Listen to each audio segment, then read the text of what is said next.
Hello students, today we will discuss our next topic, that is the energy of a particle executing simple harmonic motion. ठीक है, energy find out करेंगे किसी भी particle की जो कि क्या एग्जीक्यूट कर रहा है, सिंपल हार्मोनिक मोशन. ठीक है, सिंपल आपको पता है there are two types of mechanical energy, one is kinetic energy and other is potential energy. ठीक है, फर्स्ट ऑफ ऑल देखो यहाँ पे क्या है कि जब भी कोई भी पार्टिकल है, ऑब्जेक्ट है, कोई भी बॉडी है, जब मूव कर रहा होता है या मतलब कोई वर्क कर रहा है तो उसकी एनर्जी पोजेस हो रही होती है. क्लियर, किसी ना किसी फॉर्म में उसकी एनर्जी जो होती है हमारे पास क्या है, बाहर निकल रही होती है, रिलीज करता है या फिर हमारे पास एब्जॉर्ब करता है एनर्जी को. ठीक है, तो सिमिलरली जो पार्टिकल है जब मोशन में है, कौन से मोशन में है, सिंपल हार्मोनिक मोशन में है, तो तब भी वो क्या करेगा, एनर्जी पोजेस करेगा. There are two types of energy, one is potential energy and kinetic energy. You know that first of all देखो पोटेंशियल एनर्जी क्या होती है, possessed due to its position. Clear, कि वो कितनी पोजीशन से डिस्प्लेस हुआ अपनी ओरिजिनल पोजीशन से कितना डिस्प्लेस हुआ, तब जो उसकी एनर्जी कंज्यूम हुआ, तो वो कौन सी एनर्जी होती है, आपकी पोटेंशियल एनर्जी. ठीक है, तो स्टार्ट करते हैं हम इसको टॉपिक को. फर्स्ट ऑफ ऑल देखो, आपका जब हमने आपको करवाया था डिस्प्लेसमेंट, वेलोसिटी और एक्सेलरेशन के रिलेशन करवाया था आपको प्रीवियस वीडियो में, अगर आप देखोगे तो उसमें एक्सेलरेशन की वैल्यू ये आती थी आपके पास a = -ω²y. तो हमने डायरेक्ट वहां से उठा ली. उसके बाद नेक्स्ट फोर्स किसकी इक्वल होती है, आपकी कोई भी force, linear force, mass into acceleration. ठीक है, मास किसी की बॉडी का m है. ठीक है, एक्सेलरेशन किसका कितना है, जब कोई बॉडी जो है पार्टिकल है वो सिंपल हार्मोनिक मोशन एग्जीक्यूट कर रहा होता है तो उसका एक्सेलरेशन इतना होता है.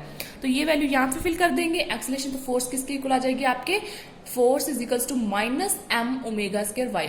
माइनस आपको ऑलरेडी पता है कि जो माइनस साइन होता है वो किसके लिए होता है, कि जो आपकी ये फोर्स है वो कौन सी फोर्स है, रीस्टोरिंग फोर्स है. रीस्टोरिंग मींस उसके ऑपोजिट लग रही है, मतलब अगर पार्टिकल इस तरफ मूव कर रहा है तो उसकी रीस्टोरिंग फोर्स इस तरफ लग रही है. आपस में एक दूसरे का इनवर्स प्रोपोर्शनल होता है. जैसे कल भी मैंने आपको बताया था, जो आपका हमने प्रीवियस वीडियो में सिंपल पेंडुलम या फिर हमने किया था स्प्रिंग वाला कंसेप्ट किया था, उसमें भी रीस्टोरिंग फोर्स जो होती है उसको इंट्रोड्यूस किया था और नेगेटिव साइन को भी बताया था कि कैसे उसका नेगेटिव साइन आता है. ठीक है,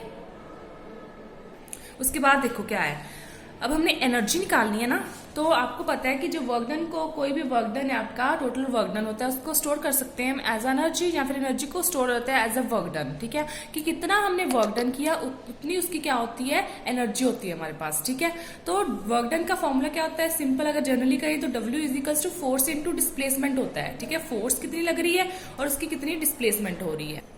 ठीक है, तो फोर्स इनटू डिस्प्लेसमेंट. ठीक है, तो यहाँ पे भी क्या आ जाएगा, आपका वर्क डन आ जाएगा, जो total work done that is equals to minus restoring force into displacement that is dy. Clear, ठीक है. उसके बाद क्या है, -f की वैल्यू जो पीछे बताई थी मैंने, कितनी थी, -ω²y. ठीक है, तो यहाँ पे हमने माइनस, अब यहाँ पे भी वर्क डन वही चीज हो रही है कि रिस्टोरिंग जो वर्क डन आपका उसके ऑपोजिट डायरेक्शन में लग रहा है. जिस डायरेक्शन में आप फोर्स लग रही है कि उसको रिस्टोर होना है, हम वर्क डन जो है उसके ऑपोजिट डायरेक्शन में लगा रहे हैं, तो इसलिए इसके यहाँ पे भी वर्क डन में क्या आएगा, नेगेटिव साइन आएगा. तो फोर्स की वैल्यू भी नेगेटिव थी, -mω²y. जब यहाँ पे फोर्स की वैल्यू फिल करेंगे, माइनस माइनस प्लस हो जाएगा ये, तो इसकी वैल्यू आ जाएगी ये वाली, दैट इज mω²y. ये dy जितनी उसकी डिस्प्लेसमेंट हुई है अपनी ओरिजिनल पोजीशन से, मीन पोजीशन से. ठीक है, तो उसके बाद हमने टोटल वर्क डन कर लिया, बोथ साइड इंटीग्रेशन ले लिया. इस साइड जो हम इंटीग्रेशन करेंगे W के विद रिस्पेक्ट करेंगे, dw है क्योंकि, तो dw का इंटीग्रेशन करेंगे लिमिट्स 0 to w, तो उसका इंटीग्रेशन क्या आ जाता है, आपका सिंपल w. ऑलरेडी मैं आपको इंटीग्रेशन वाले कॉन्सेप्ट में बता चुकी हूँ कि किस तरह इसकी वैल्यू आई है. ठीक है, उसके बाद इंटीग्रेशन इस साइड करेंगे, किसके विद रिस्पेक्ट टू dy, मतलब y के विद रिस्पेक्ट की इंटीग्रेशन करेंगे, लिमिट्स ले लेंगे 0 to y. ठीक है, mω²y dy. अब यहाँ पर mω² तो कांस्टेंट है, बाहर निकाल लिया, अंदर क्या रह गया, y dy.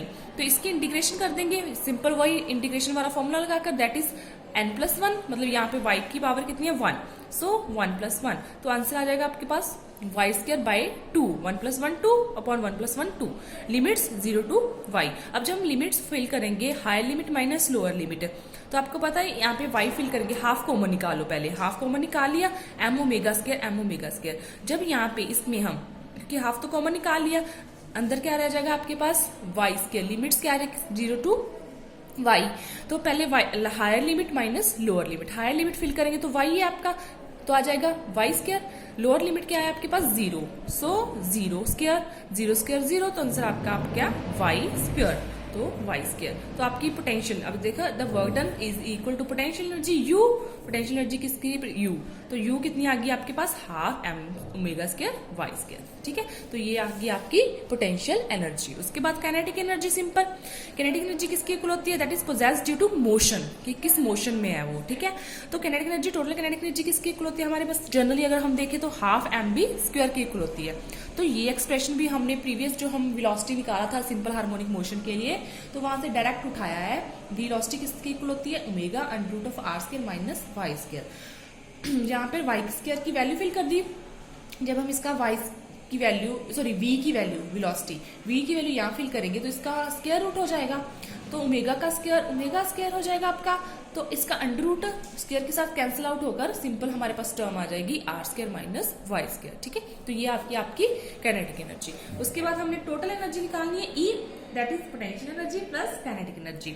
अब देखो पोटेंशियल एनर्जी को हमने यू से रिप्रेजेंट किया है, काइनेटिक एनर्जी को हमने टी से रिप्रेजेंट किया है, ठीक है। तो potential energy plus kinetic energy, potential energy की वैल्यू ये थी हमारे पास half M omega square Y square, kinetic energy की वैल्यू ये वाली है, ऐसे डायरेक्ट फिल कर दी हमने। अब देखो जब हम इस ब्रैकेट को खोलेंगे तो इस तरफ क्या आ जाएगा आपका हाफ एम ओमेगा स्क्वायर, एक टर्म आ जाएगी आर स्क्वायर, यहाँ पे माइनस है तो minus half M omega square Y square, एक half M omega square Y square ये माइनस में है, तो ये आपस में कैंसिल आउट हो जाएंगे, तो आपके पास टोटल एनर्जी कितनी आ जाएगी half M R square omega square, ठीक है।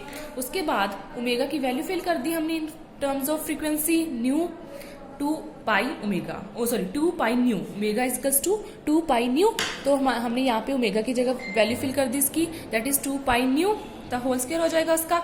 ये मतलब अगर आप देखोगे क्या बन जाएगा, ये आपका हाफ एम आर स्क्वायर, 2 का square 4 pi square new square, ठीक है।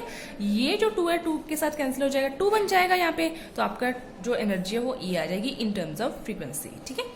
तो यहाँ पे देखो कि जो आपकी काइनेटिक एनर्जी है वो डायरेक्टली प्रोपोर्शनल है, एक तो मास के, पार्टिकल का मास जो होता है, दूसरा डायरेक्टली प्रोपोर्शनल है फ्रीक्वेंसी में, अगर इस रिलेशन के अकॉर्डिंग देखिए हम, तीसरा डायरेक्टली पर square of the amplitude of the simple harmonic motion, ठीक है।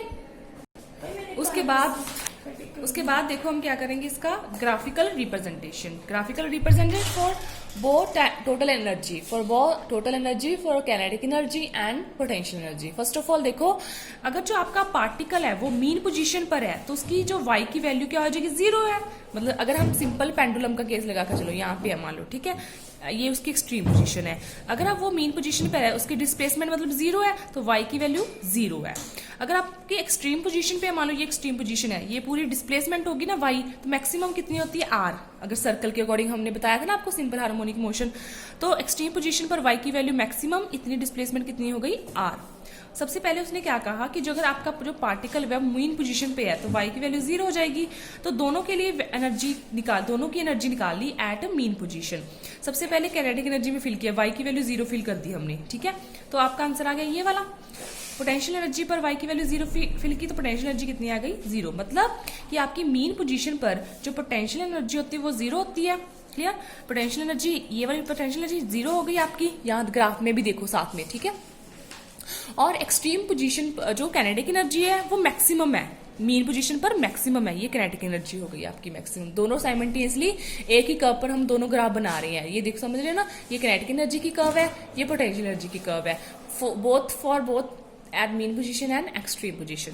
उसके बाद एक्सट्रीम पोजीशन पर देखो, एक्सट्रीम पोजीशन पर वाई की वैल्यू मैक्सिमम है, that is R radius of circle. यहाँ पर काइनेटिक एनर्जी निकाली हमने सिंपल फॉर्मूला में फिल करके वैल्यू, ये रही आपकी काइनेटिक एनर्जी, ये वाली वाई की value R square minus R square 0, तो काइनेटिक एनर्जी कितनी हो गई 0।